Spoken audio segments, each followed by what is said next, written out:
Climate change is absolutely real. Many people don't want to talk about it. It's a massive David versus Goliath story. And this Goliath is one of the biggest Goliaths. It becomes a story of rejecting 100 years of good science. This was the thing we discovered that was pretty shocking and that at the time almost no one was aware of. The worst case scenario is hundreds of millions of people dislocated from their homes and governments destabilized. Also food riots, totalitarian governance gets the upper hand. The collapse of Western civilization.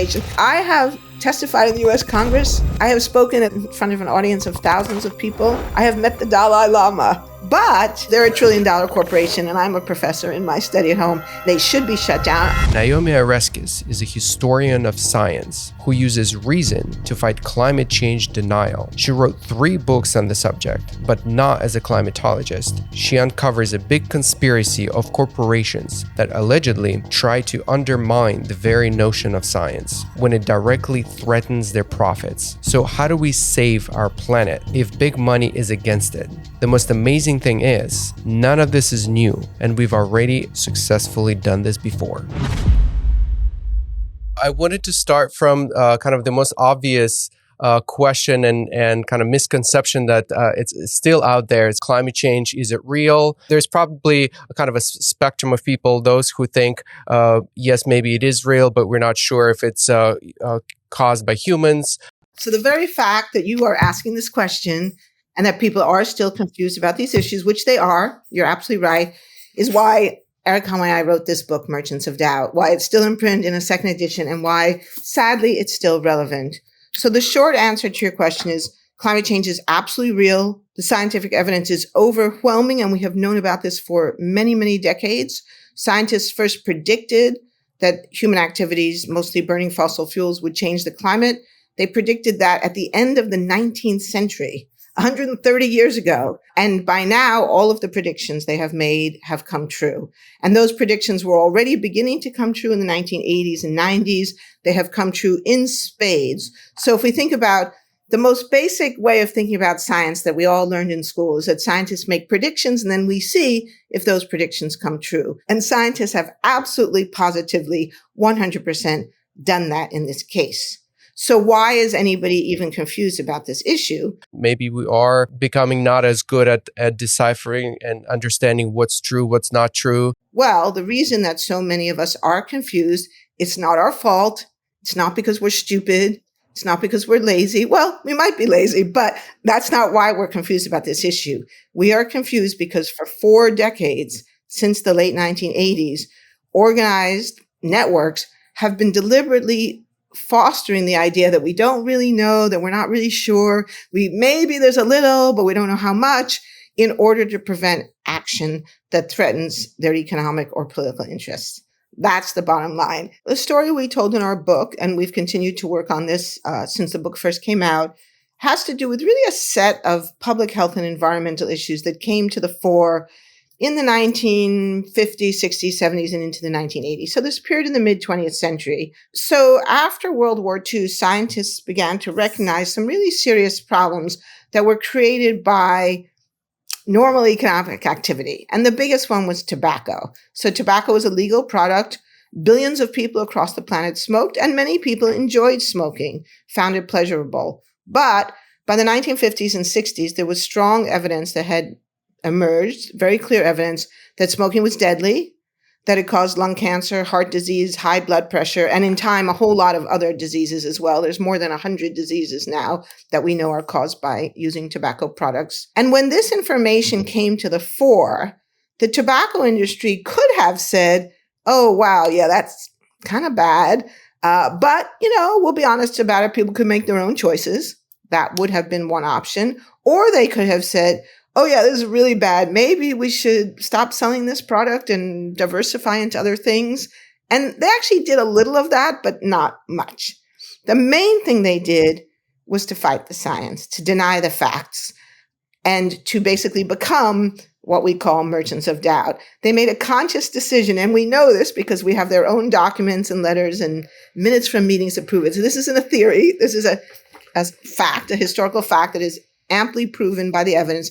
They hired a public relations firm, the American firm of Hill and Knowlton, and advertising agencies to develop a strategy to fight back against the science in order to keep people smoking and profits rolling in. And the strategy they came up with was the strategy of selling doubt. There's one famous memo that people can read on the internet. It says, doubt is our product. If you just Google doubt is our product memo, you can find this on the internet. And the idea that John Hill came up with, working with tobacco industry executives, was that if they tried to disprove the science, they would almost certainly fail because the science was very solid. But they could put doubt in people's minds. They could say, well, we don't really know. The science is unsettled. It's a very, very complicated issue. They could hire scientists or people who dressed up as scientists to claim that there was no consensus about the matter. And they also engaged in what magicians call misdirection. So if you know anything about magic, you know that, well, there isn't really magic, but the way magic works is I distract your attention with a hoop, a hat, a rabbit, a sexy assistant. And while you're busy looking at the assistant, I pull the rabbit out of the hat or the card out of the deck or whatever it is I'm doing. So misdirection is basically diverting people's attention. And so what the tobacco industry did was to fund other research in order to distract attention from the harms of tobacco. So say, for example, the issue is lung cancer. Well, it is true that many different things can cause lung cancer. Tobacco is not the only thing that causes lung cancer. So let's fund research on some of those other causes. Asbestos, radon. And then if someone says, oh, but my smoking gave me cancer, the tobacco industry, can say, yeah, but maybe you were exposed to asbestos, maybe you were exposed to radon. And so create doubt, create confusion, create uncertainty so that people would say, well, we don't really know, so let's just keep smoking.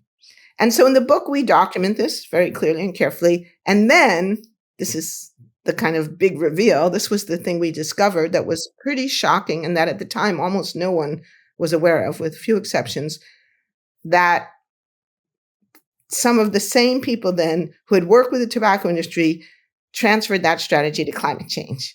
And they began to use the same strategies and tactics, the same arguments about doubt, uncertainty, we don't really know, there's no consensus. Oh, and let's fund a lot of research in order to make people think that the science was unsettled, when in fact it actually was extremely solid. It sounds like this is the second time we are under the same influence or making the same mistake and not recognizing that it's not serving us in time. Why is it still so strong? Why is it still prevalent? Why don't we have systems to kind of catch those types of bad actors out there? So one thing is that these people are extremely well funded. I think probably fossil fuels are the most profitable industry in the history of mankind.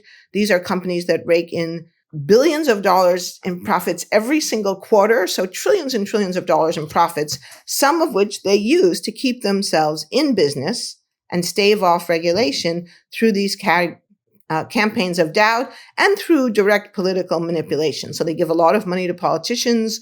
Whenever there's the possibility of some kind of meaningful regulation, they often run ad campaigns. So, for example, the state of Washington a few years ago tried to put a tax on carbon to make fossil fuels more expensive, to encourage markets to move towards renewable energy. Tobacco industry spent a fortune on ad campaigns to defeat that initiative, and they've done similar things across the United States and the world. So they've poured billions and billions of dollars into these activities. And who's fighting against them? NGOs, they're generally on shoestring budgets, scientists who have no money for communication, people like me who depend on the charity of people like you, to give me a platform. So it's an incredibly unlevel playing field. It's a massive David versus Goliath story. And this Goliath is one of the biggest Goliaths ever. You're bringing up the point that the same people actually doing, the same type of disinformation. Why is it still prevalent? Social media has definitely made it worse. It's made it easier to pump out disinformation, to pump it out quickly. And it's made it easier for other people, either deliberately or inadvertently, to spread disinformation. And so we sometimes distinguish between disinformation and misinformation. Disinformation is deliberate. So the tobacco industry deliberately spreads false claims or misleading claims about their products. Misinformation is a mistake. So that's how I remember D for deliberate, M for mistake. When maybe I hear something and I think it's interesting or I'm intrigued by it, so I share it with my friends on social media, not because I'm trying to kill people, but because I think, oh, well, look at this study that just came out that says maybe climate change isn't real. And I send it to my friends, not with any malicious intent, but now it's been shared. And we have a number of studies that have shown that lies spread faster than truth. I mean, I think we've always known that, but particularly on social media, people are more likely to repost something that is false than something that's true. Now, why is that? It's not because people are necessarily bad people, but because the false claim is often more surprising, it's more novel, and it might seem more interesting. And so you might say, oh, this is interesting, and share it with your friends, not because you necessarily believe it's true, but because you find it surprising. But then you've spread it. And so we've seen in the last 10 years or so the way social media has really worked to amplify disinformation to a degree that is, even worse than it already was, and it was already pretty bad. And then the third thing has to do with free speech. When we try to talk about what to do about this problem, it's very difficult because immediately people will say free speech, free speech, free speech. And again, this is where we get a conflation of what I would say legitimate concerns and nefarious actors. So the fossil fuel industry will immediately say free speech, free speech. So ExxonMobil, for example, has accused me, Professor ORESKES, of trying to deny them their First Amendment rights. Well, that's completely preposterous. A, because they're $1 trillion corporation and I'm a professor in my study at home. Even if I wanted to do that, it's a preposterous claim that would even be possible. But also, the First Amendment is about what the U.S. federal government can and can't do. It's not about individuals. If I wanted to stand up in public and say ExxonMobil are liars and they should be shut down, that's my free speech right to say that. So I'm exercising my free speech rights. But whether or not the First Amendment is not about that. It's about whether the government can pass laws. But that's where it gets tricky, because if we actually want to control disinformation, especially the deliberate stuff, then we get into this somewhat gray zone. And so then there are a lot of people who are not necessarily shills of industry, but who have legitimate concerns about where we draw the line. How do we strike that right balance? My view is that, like everything in life, it's about balance. This is a case of competing interests. And there are extremely valid interests on the side of broad speech rights, but there are also extremely valid interests in protecting people against fraud, disinformation, and disinformation that can be deadly. Because this is the point I always like to stress. We're not just talking about something that's an annoyance. We're not just talking about an inconvenient truth. The World Health Organization estimates that more than 100 million people have died from diseases caused by tobacco.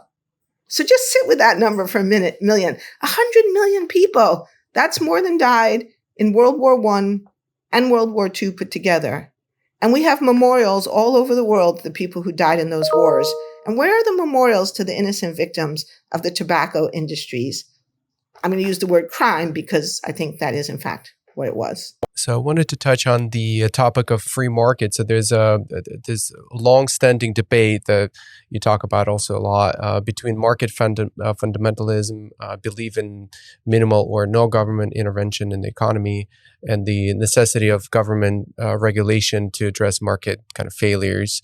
Can you explain why maybe you would say free market is kind of bad for us, or why is it bad for the environment? So this is the topic of my most recent book with ERIK Conway. It's called The Big Myth: How American Business Taught Us to Loathe Government and Love the Free Market. So let me step back a little bit and talk about why we wrote this book, and then I'll be able to answer the question.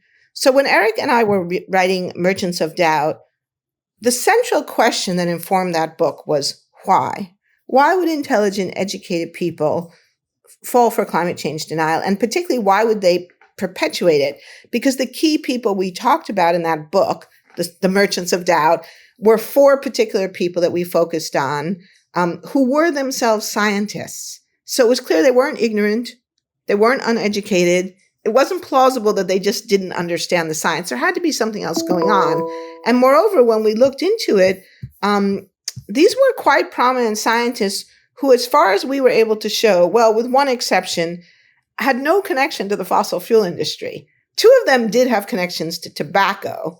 And so it was possible they just did it for the money. But when we began to read their letters, when we began to dig into their, private materials, there were very few receipts. One of them got money from the fossil fuel industry, but as far as we could tell, the other three did not. What we saw in their letters was a different kind of conversation. And it was about this question of the role of the free market and the ideology that, borrowing from George Soros, we call market fundamentalism. What we saw in their letters, in their articles, the things that they had written in their own words, was that they were afraid.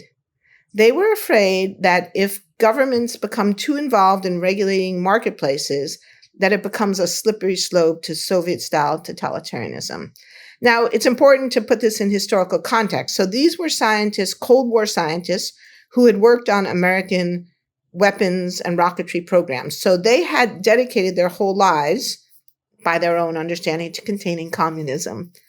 And after 1989, when the Berlin Wall falls, and then a couple of years later, the Soviet Union breaks apart, they shift their concern. And their timing of this problem is it's one of these things historians call contingency, one of these just coincidences that becomes very consequential. So the IPCC, the Intergovernmental Panel on Climate Change, is created in 1988. That's the same year that the American climate modeler Jim Hansen says climate change is happening. The prediction has become a fact. And 1989 is when the Berlin Wall falls. And so these guys shift their attention away from the Soviet Union and the Eastern Bloc to what they see as a kind of communist threat at home. They think that market regulation is a backdoor to communism, a slippery slope to socialism. And so therefore, you have to fight against the government becoming overly involved in the marketplace. That's how they would put it. So, okay, and we can talk more if people are interested in details about why they would think that and what the argument is for that. But what they did, and this is where I would say they went from, raising what we might consider a legitimate question about what is the right balance between markets and governance, what is the right balance between individual choice versus the common good. These are all long-standing, deep political and philosophical questions, and reasonable people could disagree. But what they did that I think we can't agree with is that instead of having an honest conversation about those concerns, they denied the science. And so this is what Erik and I call implicatory denial. When you deny the science because you don't like what you think its implications are. So they think that climate science means that the government has to regulate fossil fuels, which in this case, it probably does. So in this case, they're not misreading the implications. There are some other implications that I think they do misread.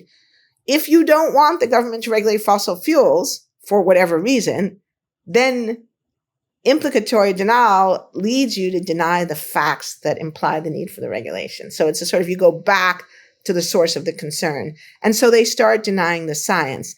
But of course, this is the exact same thing, the tobacco industry. And that's why it's not a coincidence that two of these people worked for the tobacco industry. So the tobacco industry knew that if we, consumers, understood just how deadly, how toxic tobacco was, many of us would stop smoking, and there'd be pressure on governments to regulate tobacco. So because they don't want that to happen, they deny the evidence, the facts. Now, the tobacco industry does it for purely greed. Purely, it's about protecting their bottom line and continuing to make billions or even trillions of dollars in profits. It's completely venal. There's no plausible moral defense of what they did. But for these other guys, it's trickier. It's more subtle. They have a principled philosophical argument. You could agree with it or you could disagree with it, but it's not entirely venal. But here's what happens. They make common cause. So you have these two different groups, one who are just motivated by greed and the other who are motivated by some political questions, and they come together. And that becomes incredibly powerful because now you have money and ideology working hand in hand. And so this goes back to your earlier question about why this has been so hard to fight. When you put together powerful economic interests with a powerful political argument, and in this case, one that ties into American belief in individual rights and freedom and liberty, that proved to be an incredibly potent combination. And that's the story we tell in the new book. So for people who are really motivated, not lazy, and need something to do for the next couple of weeks, It's a big book, but we tried to write it in a way that you can read individual chapters alone. So we have a whole chapter about how these folks influenced Hollywood film and television. And lots of people are telling me that that's a super fun chapter. So you could just, you could start there in this story. And then it leads into this bigger, more complicated, and ultimately kind of tragic story, because it becomes a story of rejecting 100 years of good science for ideological reasons. And now we're paying the price for that. Could you paint the picture of the worst case scenario and the best case scenario around climate change? So the worst outcome is the subject of this book, The Collapse of Western Civilization. I kept it short because I figured people didn't want to read more than 100 pages of gloom and doom. So the worst case scenario is that we begin to see really big climate dislocations, including major sea level rise caused by loss of significant amounts of ice from Greenland and West Antarctica, and that this then creates a domino effect that causes social and political dislocation. Hundreds of millions of people dislocated from their homes, and governments destabilized. Also food riots, which is something we know can happen fairly easily, and the destabilization of liberal democracy so that totalitarian governance gets the upper hand. And part of the reason we wrote this book was we wanted to point out another irony in the Merchants of Doubt story, which is that the Merchants of Doubt, the particular men we studied, they argued, and I think they believed, that they were trying to protect freedom, that they were afraid that that government overreach into the marketplace would end up costing us our personal liberty, our personal freedom. And as I said, that's an argument that I think is grossly exaggerated. I think history doesn't actually support it. But you see the point. There is a limit. Governments can become tyrannical, that's for sure. But the irony, I thought, is that the longer we delay and don't act on climate change, the more likely it becomes that we have a truly catastrophic outcome that undermines liberal democracy, and then the authoritarians gain the upper hand. And I think we've actually already started to see that in parts of the world. Because when bad things happen, most people's response is not to say, let's sit down and talk about this calmly. A lot of people's response is to panic and to look for that powerful leader who says, I can fix this. The leader that says, I alone can fix it, right? So we've already seen that in several parts of the world. So the argument here was an argument for taking action now while it's still possible to do it through the practices of liberal democracy before it becomes too late. That's the worst case scenario, in my opinion. It's not about the extinction of all mankind. I don't think that will happen, or at least not in the next, decades. And knowing all that you know, is there hope? Well, of course there's hope, because that's why I'm here talking to you today. If I didn't think there's hope, I would give up and grow roses. So, of course, as long as we're talking about it, as long as we're having a conversation, and as long as we're having exactly the conversation we're having now, what can we do about it? There's always hope. But I think the first step is, first of all, for people to truly understand what it is that has happened and what we're up against. And that's why I write books. If I didn't think there was hope, I wouldn't spend so much time and energy writing hard books that are hard to write. And I hope not too hard to read. They're serious, but I try to write them in a way that's approachable. That's been a big goal of mine, is to try to make these stories available to people so people can understand what has happened, and then we can have the conversation about how to fix it. So then after we wrote this book, lots of people said, okay, that book was depressing. Could you please write the companion book? You could sell them in a little box set, How We Fix the Problem. And honestly, I tried to write that book, and it was, I never wrote it because for two reasons. First of all, when I started, I thought it was going to be a book about technology. But the more I wrote and the more I thought, the more I really began to feel it's really not about the technology. It's about these questions of governance. And it felt hard to know how to write that in a way that didn't seem facile. So I ended up doing other things. I still may come back to it. But I think there is a short answer to your question, which is that we have the technologies we need to fix this problem, by and large. Renewable energy is now cheaper than fossil fuels. It's cleaner, it's safer. And solar and wind farms can be put up pretty quickly, like months to years, as opposed to decades. So we actually have the technology we need. We need some improvements in storage, but that's not that hard to imagine, and lots of people are working on it. But we still don't have the governance structures to shift the market. Right now, the market incentives are still heavily on the side of fossil fuels, in part because of the political and economic power of incumbents, and in part because change costs money. So if I'm a regular person, as we use that language, but actually that really means like anyone who's not a millionaire, I might really want to put solar panels on my roof, but I don't have $70,000 spare cash sitting around to do it.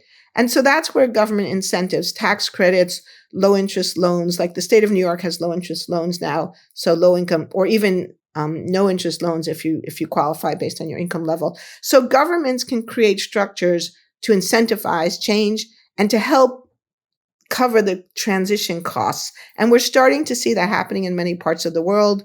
It's happened here in the United States with the so-called Inflation Reduction Act, with significant federal tax credits for a whole host of things, energy improvements.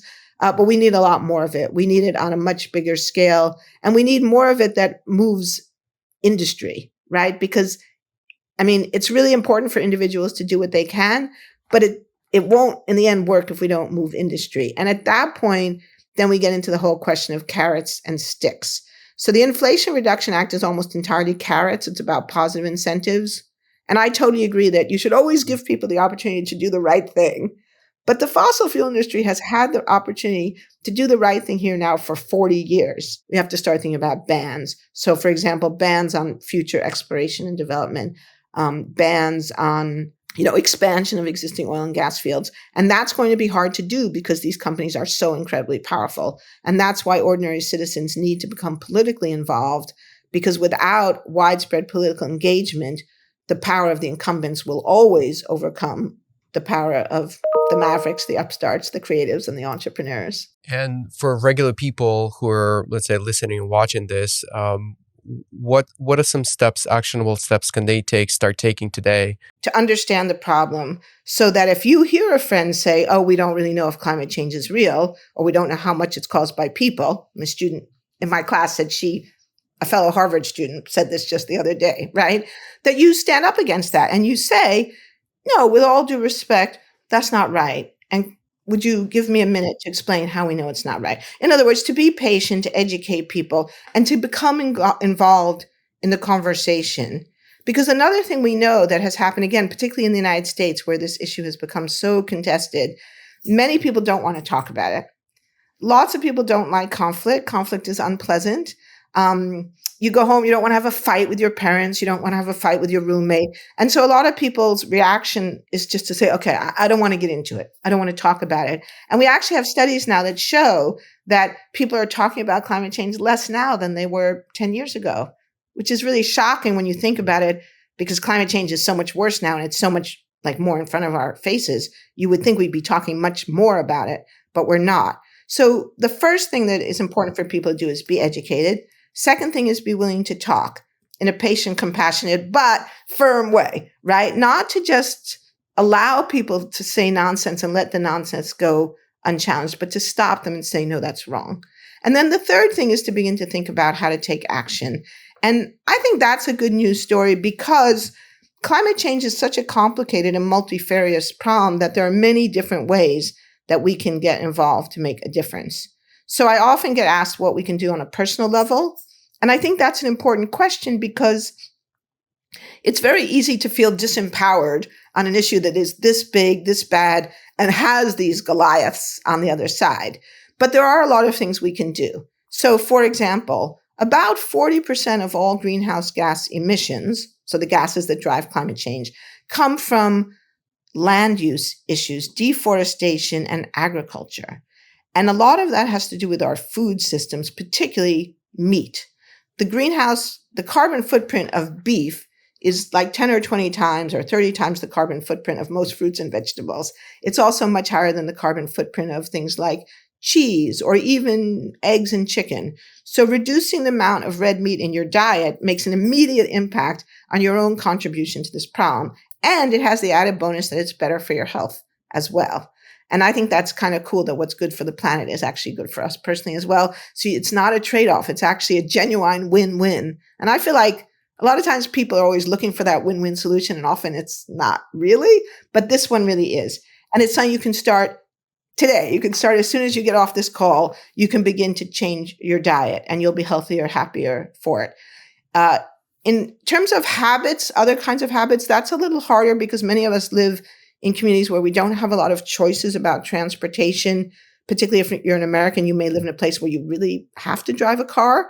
But to the extent that you have options to take public transportation if it's available, make your next car an electric car, if you own a house, put solar panels on your roof, which I've done. I mean, if you own a house, there are many things you can do. I saw a great article the other day about folks in Germany who live in apartments. So you often think, well, in an apartment, there's not a lot you can do. But it turns out you can now buy flexible solar panels that you can unfold and put on your balcony.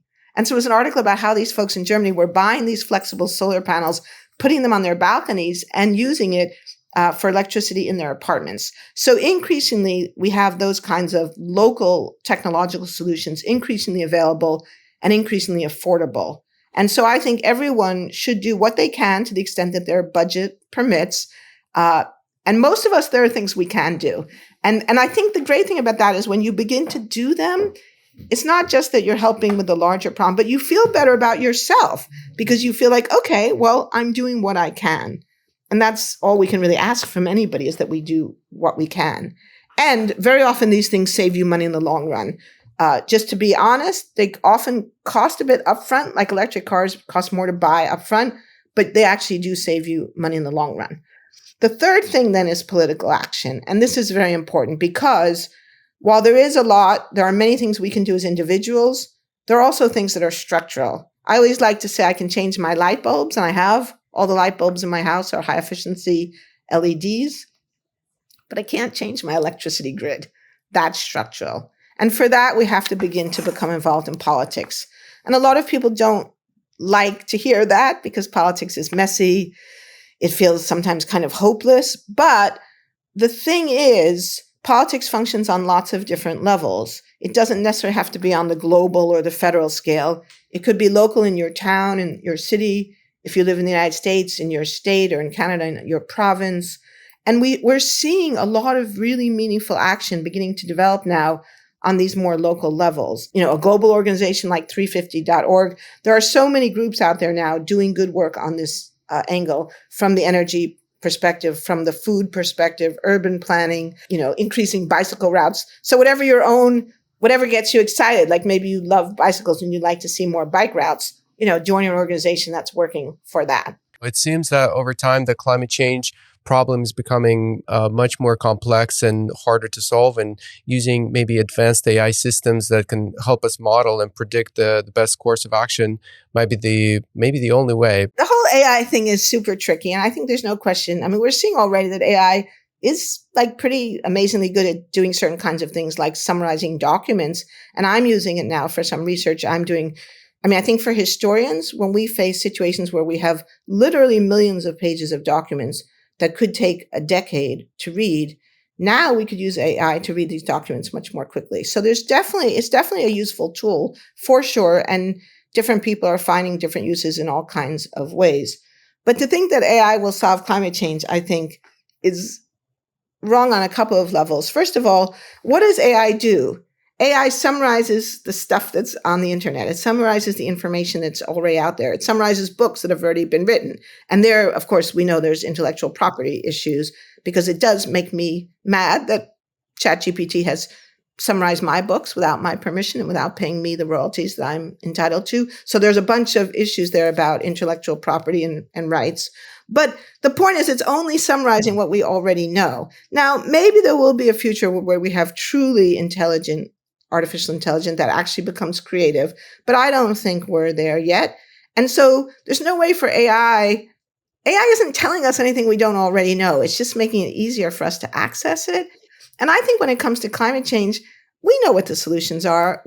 Our failure to act on climate change is not because we don't know what we need to do. It's because powerful political and ideological forces have stood in the way. Now, if AI could come up with an idea of how we fight back, I suppose now you've given me an idea. I'll have to have a conversation with ChatGPT and see what it tells me about, okay, how do we fight back against the fossil fuel industry?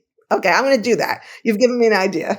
Any last thoughts? Maybe point people in certain directions, point people to your books or resources, current projects that you're working on. Yeah, well, I think one thing I found that it is really important for people to have examples of success stories. What kinds of things have we done in the past that made a difference? And the clearest example of that is the ozone hole, which we wrote about in Merchants of Doubt.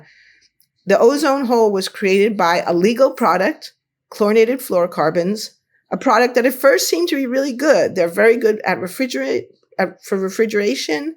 They're not flammable, so they're pretty safe to use, or at least they seemed safe to be used, except it turns out that they destroy the ozone in the atmosphere that protects life on Earth. And that's a pretty serious consequence. That's just not a little thing. That's a big thing. And when scientists began to realize that these chemicals could actually destroy life on Earth, like really, totally, like not exaggerating, at first they faced pushback from the Merchants of Doubt. And we have a whole chapter in the book about how the industry tried to deny the science, tried to say, no, you're wrong. We don't really know. These are great chemicals. You're just being an alarmist. You're just being, a Luddite. But in that case, this is a success story where science and politics work together. People realize, no, these chemicals can kill us. And so they were banned under the Montreal Protocol to protect stratospheric ozone. And so that's a very good example of how government regulation can step in to protect people when the market fails. So that's a really good success story. That's chapter 4 of Merchants of Doubt, but you can also find stuff on the internet about it. And actually I have a new graduate student who's just starting with me this year who I think is going to write the book on that story. So we'll have that hopefully available in a couple of years' time. Beautiful. Thank you again, Naomi. It was a pleasure chatting with you, and we'll be in touch. Hopefully this will reach hundreds of thousands or millions of people and we have some contribution to the change in the narrative of the climate change conversation. Thank you. It's been a pleasure speaking with you.